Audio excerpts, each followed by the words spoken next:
As humans, we can make decisions as the information comes in and change our mind.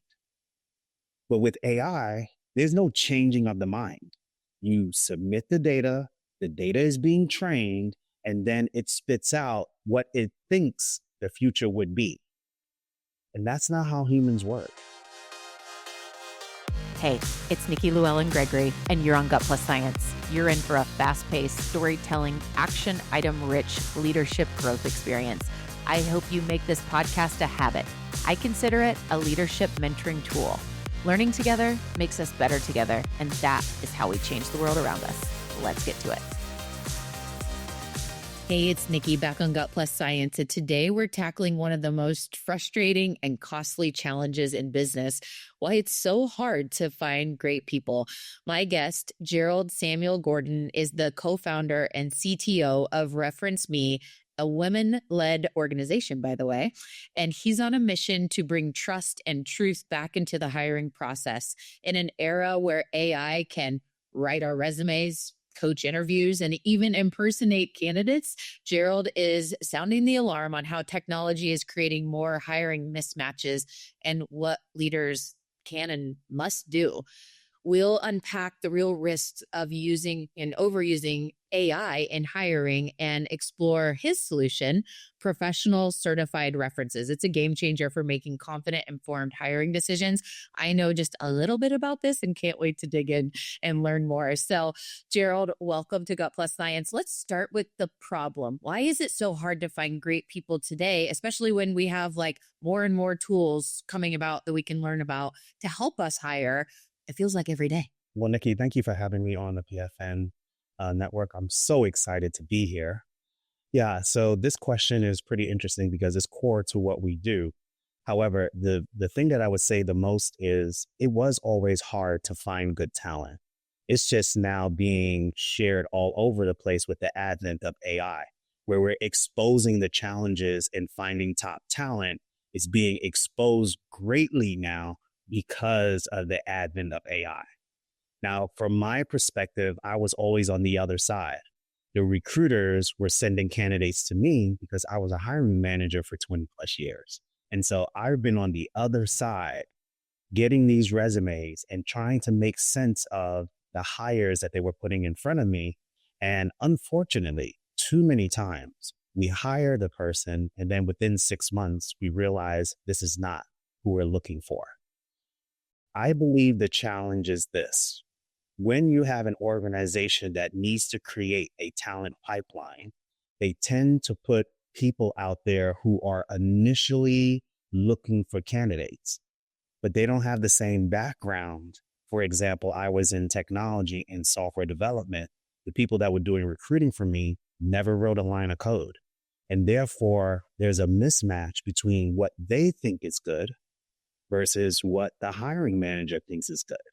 And so that disconnect where you don't have enough information in order to make an informed decision means that you leave a lot of candidates out of the pipeline because somebody is charming or their ability to communicate, but they don't necessarily have the skills in order to do the job.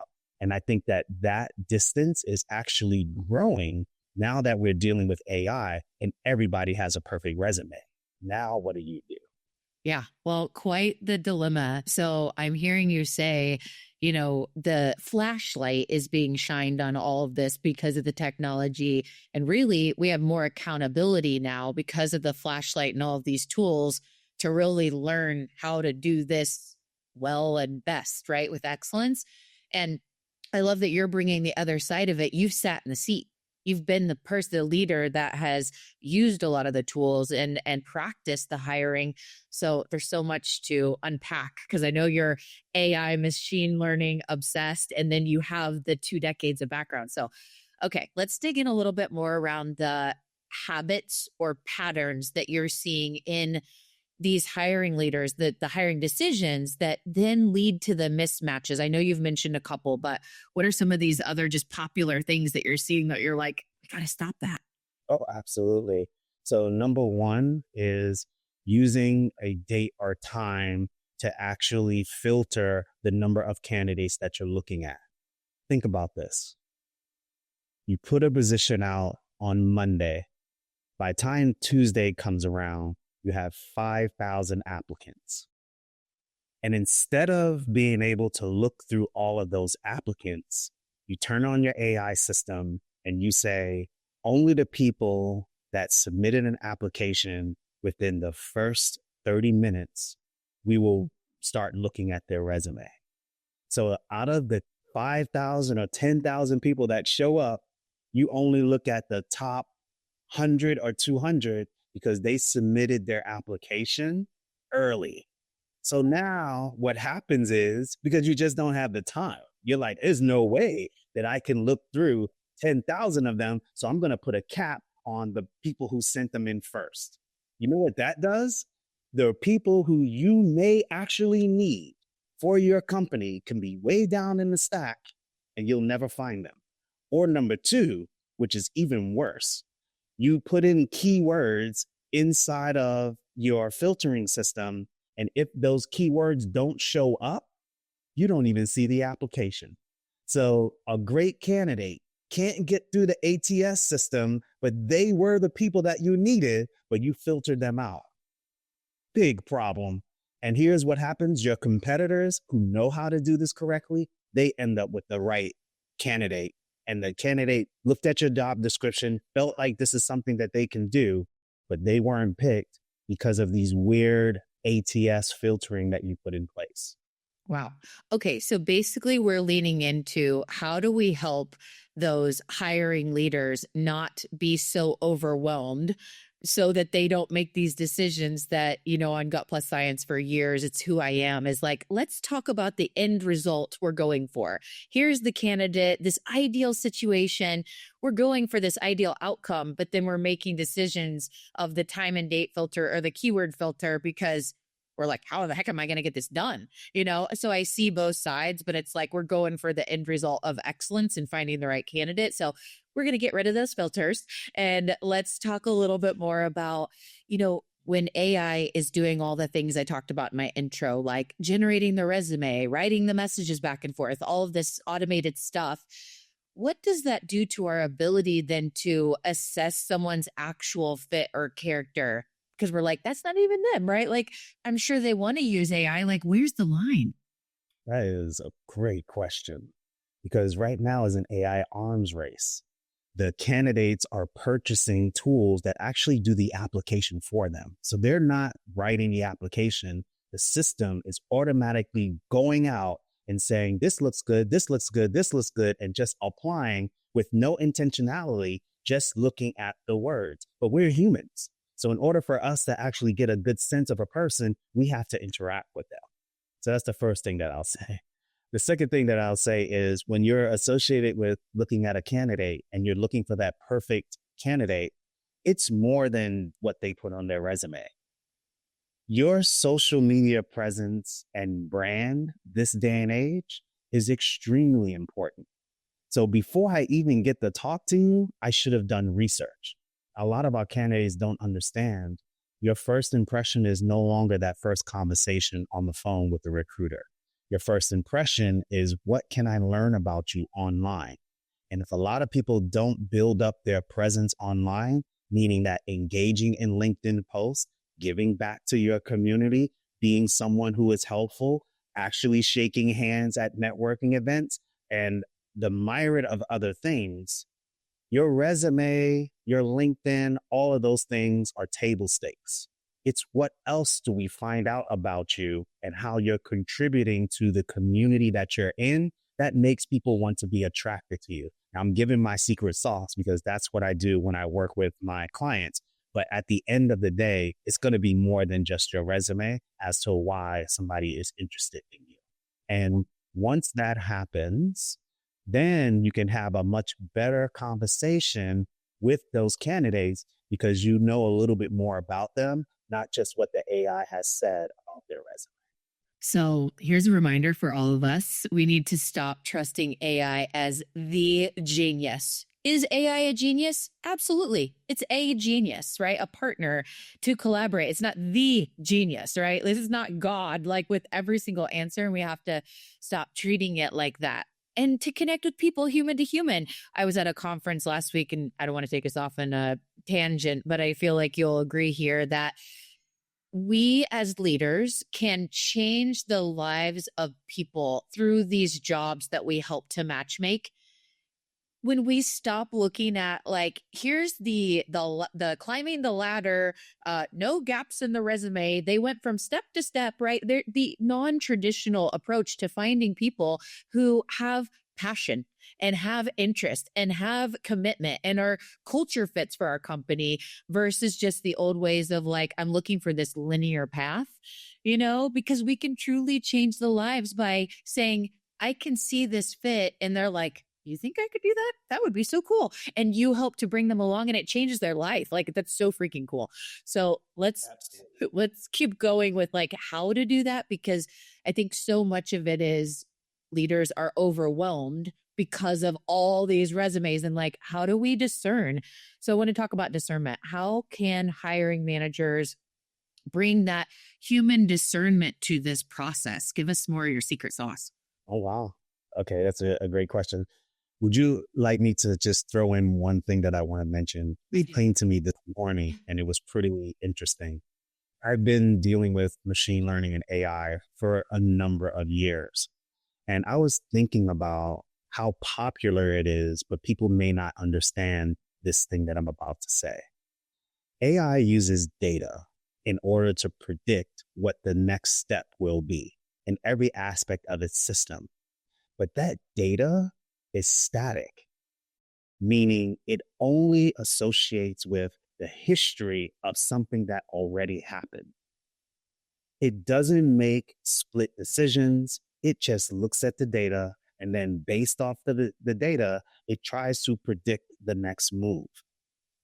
As humans, we can make decisions as the information comes in and change our mind. But with AI, there's no changing of the mind. You submit the data is being trained, and then it spits out what it thinks the future would be. And that's not how humans work. I can have a conversation with you, and based off of something that you just said, will change the way that I think and actually bring more to the conversation. That human element you can't find in any AI system.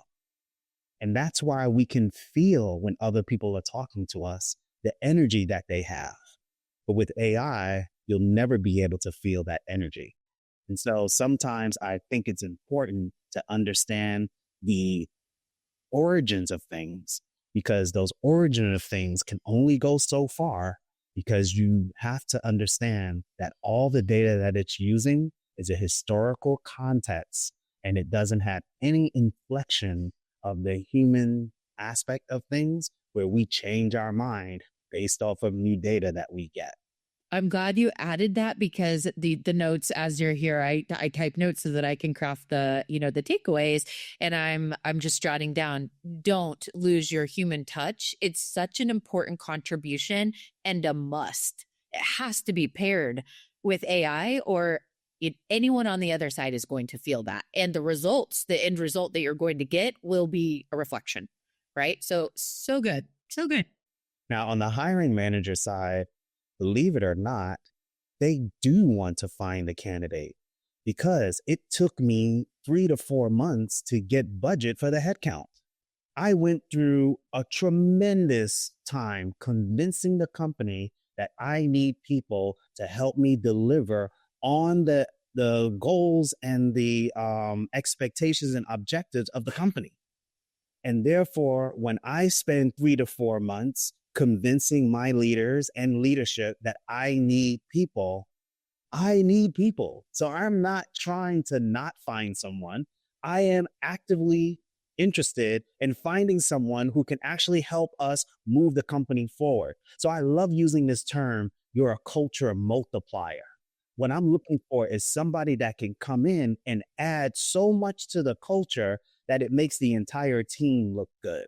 So as the candidate, you need to come into these interviews knowing that you are the person that, number one, is going to be a culture multiplier, but also you're going to work well with the team. those are the things that matter. And yes, we have a lot of technical folks who are hands down and they're very good at their programming style. But programming alone is not what we need this day and age. We need people who can communicate across the board. We need people who are interested in what they're doing and they're passionate about those things. And also they work well with people. Yes. Oh, so good. I'm like, preach. This is awesome. I love it. Okay. So I want to get in. I need to spend time because I selfishly want to learn more about this. You teased it out and I was so intrigued. And I'm like, I have to wait till the episode to dig in. Professional certified references. This is a core to the work that you do every day. Unpack that. What is it? How's this work? Oh, amazing. And thank you for asking that. I can talk about Reference Me all day. So I'm going to use a great example. When my wife, who is the founder of Reference Me, she is a physical therapist by trade, a licensed physical therapist. And one of the people that can give you a reference is your clinical instructor, someone who actually have worked with you for a number of years while you honed your skills in being a physical therapist. So a clinical instructor may have 15 to 20 people in their class. They're close to the end. These students are about to get hired or go into the marketplace in a very special role because they may be with your grandparents. They're going to be with sick people and they're helping them rehabilitate their life. And so the role is very important. And you have people with different specialties. So my wife, who is a very skilled physical therapist, when she was coming out into the work world, she went to hospitals, assisted living, the nursing homes, and all of these things, and she applied. But the clinical instructor had a rule. If you want me to provide you a reference, you need to let me know ahead of time. When she went out to all of these different areas, thinking she may just get one person who's interested in hiring her, imagine all 4 or 5 people that she interviewed with, they all were interested in hiring her. So naturally, they say, we would like to hire you, but we have to check your references. All of them started reaching out to the clinical instructor. His whole day was filled with trying to do references for my wife. And at some point, he said, listen, I don't mind helping you, but I can't spend all my time trying to give you a reference. That made her feel a certain type of way because it's already difficult to ask people for help and finding out that you're now getting this pushback. So she looked at me and she said, you're in technology. Why don't you build something so that I can hold on to my references and have them already certified so that when I go to a company and I interview, I can present them with those references ahead of time. And if I go to 5 different companies, I can present them without them having to go back to the individual person and keep asking for a reference. Very interesting problem to solve. So even though we were solving this problem years ago, it's very appropriate for now. Now you have 10,000 job applications. You pull up 2 of the job applications that are similar. How do I differentiate you from somebody else? We believe references is the way to do it. And a certified reference is very different than a LinkedIn recommendation because a bot or AI or something else can actually build those references. People can just be lying. But I believe that a curious human is the best lie detector. And so we collect the references. We create a beautiful reference for you that you can link to on your resume or put a QR code. But in addition to that, we do sort of a mini interview. A human always talks to the person who wrote the reference.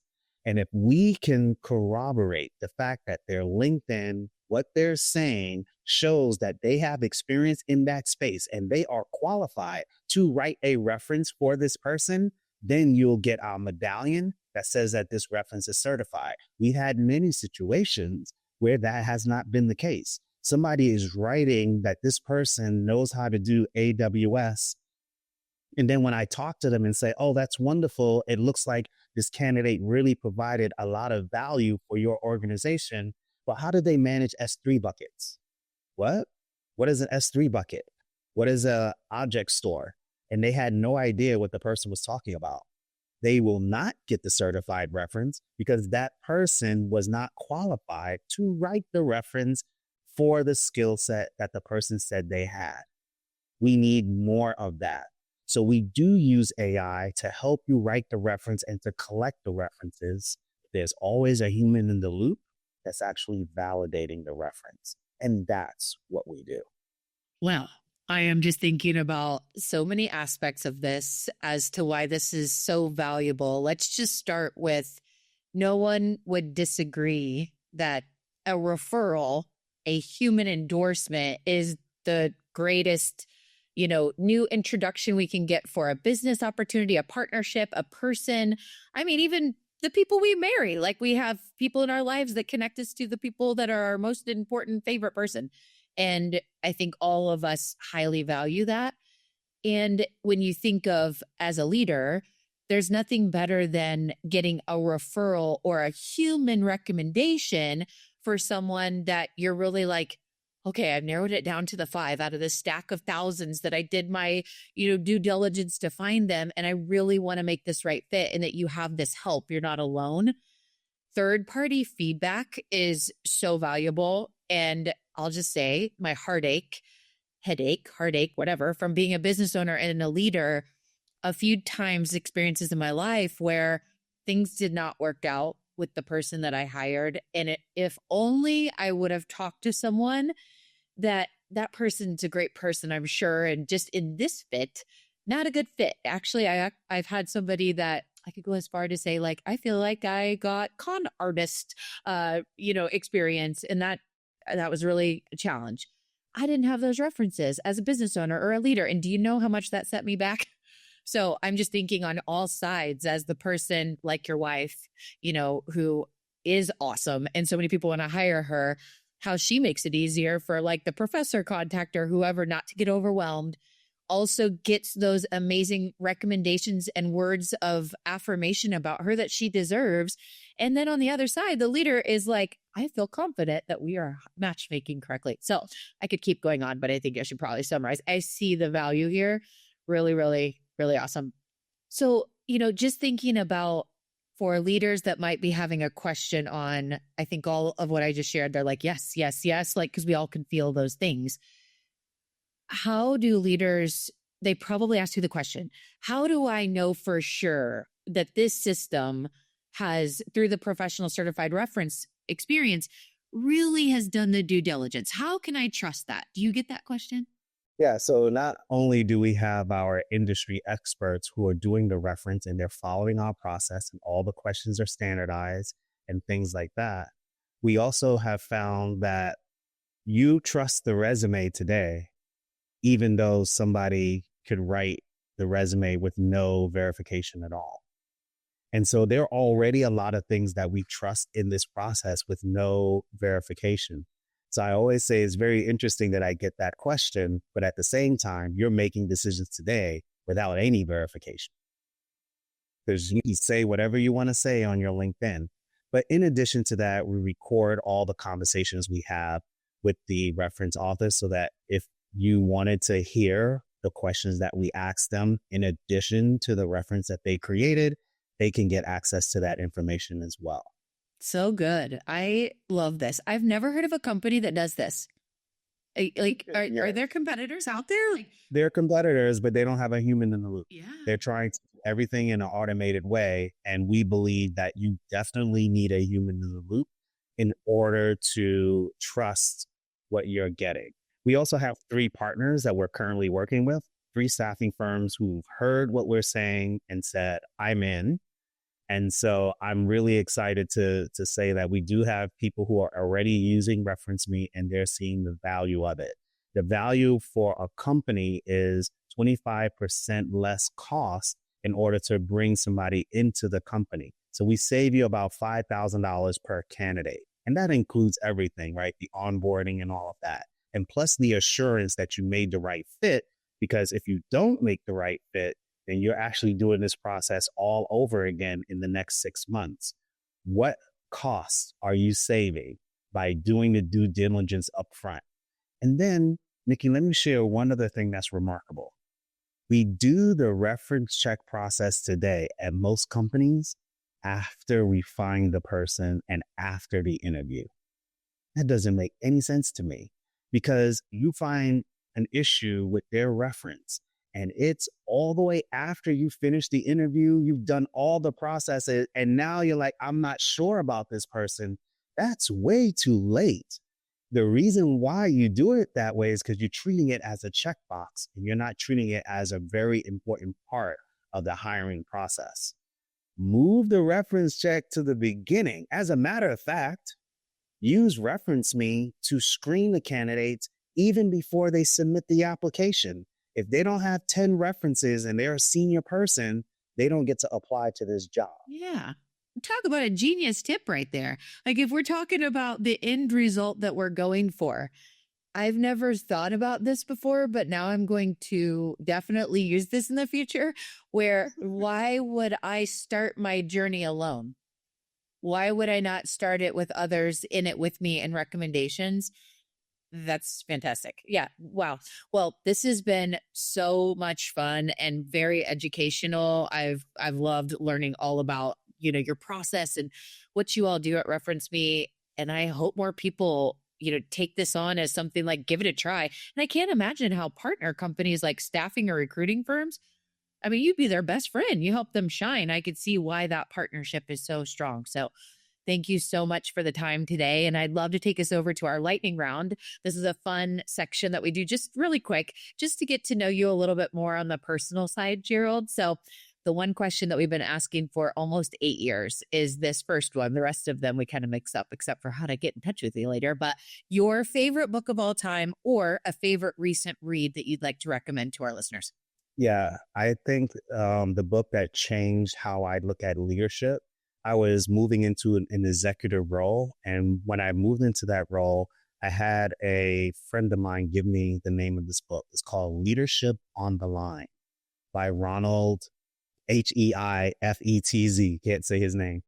But the book was just incredible because it takes you from someone who is looking at leadership from the outside to your behaviors and how it can influence the people around you, just based off of things that you didn't know that you were doing that cause your leaders around you to not want to work with you.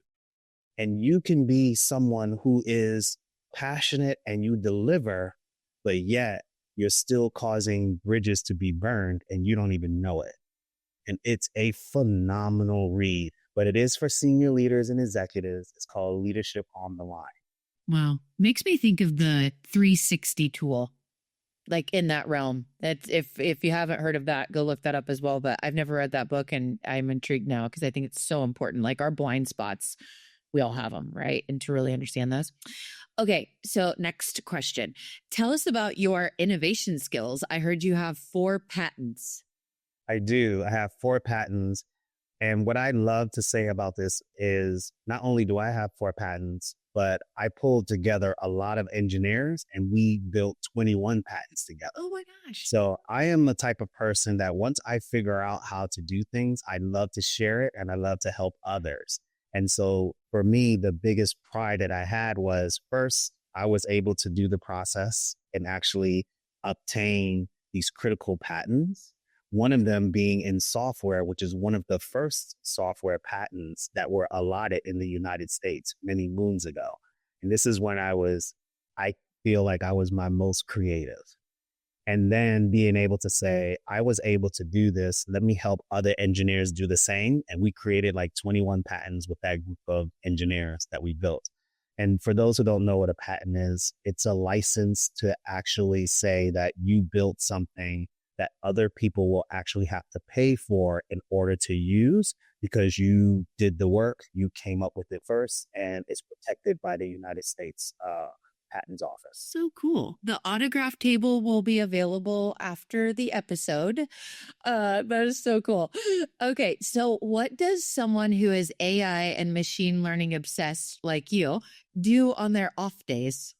Yeah. So the first thing that I would say is I love being on podcasts and talking to leaders about AI, and you'll find me playing with the tools. And so I believe that even though majority of my time is operating a business, I do tinker with the different models. And so one of the things that I really love is that you can actually create these models, take them off of the internet and have them running on your computer and using them to train and to learn on the things that are important to you. And this brings a whole different level of perspective, because imagine having the world's library at your fingertips. And anytime that you need to ask it a question, it can actually give you back relative answers. I just find that amazing, and it becomes a thought leader. So what you'll see from me is every day I am using the models to help me improve my thinking. Sometimes I even have them compete with each other. I'll say that you're a recruiter and you're a candidate. I want you to have a conversation about which is the best way to get hired. And I'm sitting as a fly on the wall watching these two models. That's cool. That's really cool. Conversations with each other. I'll push up my glasses on that one. Okay. So those are the things that I like. I love it. I love nerding out on stuff like that. Oh my God. Okay. So last question before we talk about how to connect with you afterwards. I want to know the place that you recharge your soul. Yeah. So I am a very faith-based person. And all through my life, I've relied on my faith to get me through the tough times and also to be consistent in the good times. And the place that I run to for refuge is my church or my faith. The quiet time that I have with God is just so precious to me. And those are the things that I go to where I need space. And it's not necessarily a building. It's just my ability to cut the world out and spend time with God. Oh, so good. I love it. Thank you for sharing. So how do we connect afterwards? What are the best ways for people that are wanting to learn more about any of the process or have questions or just connect with you directly? Where do we send them? I have a personal website. It's geraldsamuelgordon.com. If you go there, it kind of gives you links to everything else. So I think the easiest way to find me is just go to Gerald with a G, Samuel, Samuel, Gordon.com. And you start there and you can get access to everything.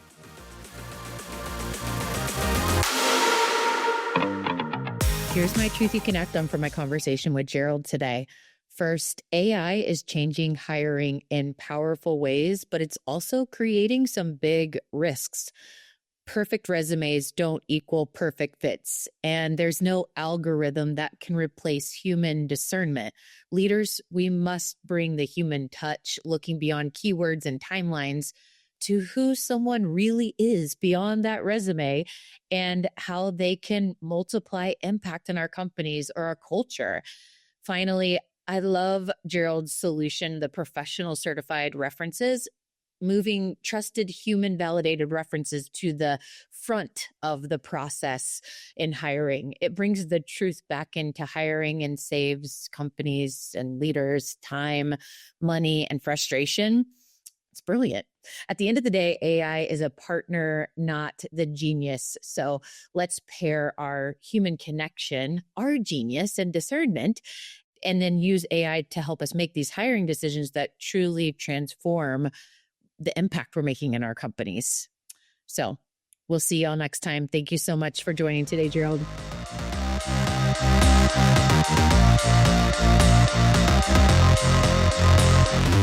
We just left the world a little bit better. Now, go do something with it.